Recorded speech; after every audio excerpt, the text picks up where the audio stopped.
হত্যা নাকি আত্মহত্যা? সারা জাগানো চিত্রনায়ক সালমান শাহর মৃত্যুর 21 বছরেও মীমাংসা হয়নি এই রহস্যের। আর এই অবস্থায় নতুন করে বোমা ফাটালেন হত্যা মামলার 2 নম্বর আসামি রুবি সুলতানা, যিনি সালমান শাহর স্ত্রী সামিরার মামি। ফেসবুকে দেয়া এক ভিডিও বার্তায় তিনি বলেছেন, আত্মহত্যা নয়, সালমান শাহকে হত্যা করা হয়েছে, যার সাথে জড়িত সামিরার পরিবারের লোকজন। বাদীর আইনজীবীর আশা, এই ভিডিওর মাধ্যমেই খুলবে এই হত্যা মামলার দীর্ঘদিনের জট। নাজমুল আলম রানার রিপোর্ট। পূর্ণদৈর্ঘ্যের চলচ্চিত্রের স্বল্পদৈর্ঘ্য ক্যারিয়ার। ও আমার বন্ধু গো, চিরসাথী পথ চলা, তোমার জন্য গড়েছি আমি মঞ্জিল ভালোবাসা। 3 বছর 5 মাস 12 দিন, এই স্বল্প সময়ে দেশ কাঁপিয়েছেন বাংলা চলচ্চিত্রের ক্ষণজন্মা নায়ক সালমান শাহ। প্রবল জনপ্রিয়তার তুঙ্গে থাকা এই নায়ক 1996 সালের 6 সেপ্টেম্বর মাত্র 25 বছর বয়সেই পাড়ি জমান না ফেরা দেশে। নিজ বাসা মেলে তার মরদেহ। পরে পরিবার হত্যা মামলা করলেও সালমানের মৃত্যু হত্যা নাকি আত্মহত্যা সে বিতর্কের ফয়সালা হয়নি আজও। যদিও মা নীলা চৌধুরী বরাবরই দাবি করে আসছেন, স্ত্রী সামিরা সহ শ্বশুরবাড়ির লোকজনই হত্যা করেছে তার ছেলেকে।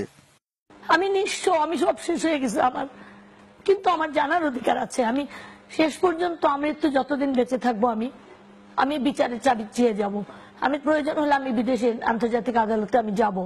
এবার সেই রহস্যে স্পটলাইট ফেললেন সালমান শাহ হত্যা মামলার 2 নম্বর আসামি রুবি সুলতানা, সম্পর্কে যিনি সালমানের স্ত্রী সামিনার মামি।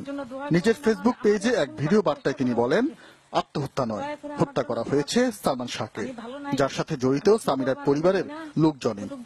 সালমান শাহ ইমন আত্মহত্যা করে নাই, ইমনের সামিরা, আমার হাজবেন্ড ও সামিরার সমস্ত ফ্যামিলি সবাই মিলে খুন করছে। প্লিজ দয়া করে কিছু করেন, দয়া করে একটুখানি কারোরে জানান যে এটা আত্মহত্যা না, এটা খুন, এটা খুন হয়েছে। আমার ভাই, ছোট ভাই রুমিরে দিয়ে খুন করানো হয়েছে। শুধু তারই নয়, আমেরিকা প্রবাসী রুবির শঙ্কা হত্যা করা হতে পারে তাকেও।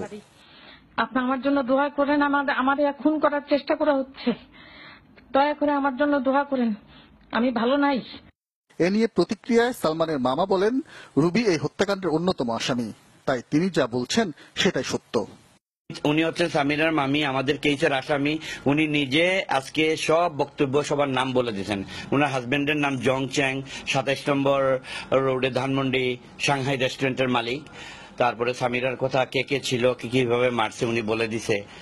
মামলার আইনজীবী ফারুক আহমেদ জানান, এরই মধ্যে ভিডিওটির বিষয়ে মামলার তদন্ত কর্মকর্তাকে অবহিত করা হয়েছে। তার আশা, এর মাধ্যমে খুলবে সালমান শাহ হত্যা মামলার জট। সাক্ষ্য আইনে 30 ধারা অনুযায়ী এটা সাক্ষ্য হিসেবে গ্রহণ হবে। উনি মামলার আসামি, উনি এখন নিজের দোষ স্বীকার করতেছেন এবং তিনি ঘটনা বিস্তারিত বলতেছেন। এটা সাক্ষ্য আইনে এটা গ্রহণযোগ্য। তদন্তকারী সংস্থাকে আমরা জানাইছি, তদন্তকারী সংস্থা ওনার সাথে যোগাযোগ করে ওনার একটা স্টেটমেন্ট নেওয়ার চেষ্টা করবে। 2 দশক ধরে অন্ধকারে থাকা প্রিয় নায়কের মৃত্যু রহস্য এবার উন্মোচিত হবে, এমনটাই প্রত্যাশা সবার। নাজমুল আলম রানা, চ্যানেল 24, ঢাকা।